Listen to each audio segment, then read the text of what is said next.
කොහොමද යාළුවනේ? ඔන්න මේ මැයි මාසෙනේ. වහිනව වගේම රතු පාටට මැයි මල් පිපිලා තියෙන අපූර්ව හරිම ලස්සනයි.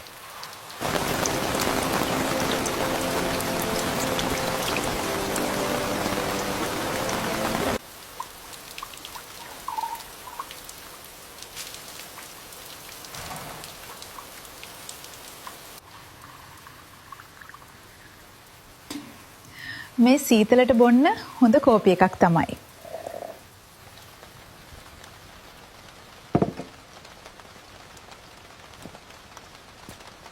මතක ඇතුව ඔයාලා වැස්ස දවසට මොනවද කරන්න කැමති බා කමෙන්ට් කරන් යන්න.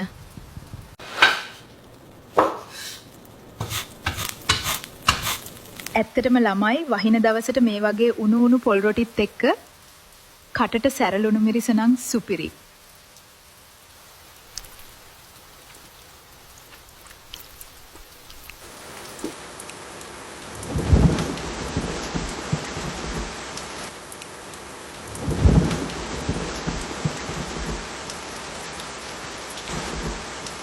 එහෙනම් වෙනත් දවසක හමු වෙනකම් වැස්සේ තෙමිලා ලෙඩ හදාගන්නේ නැතිව ඉන්න.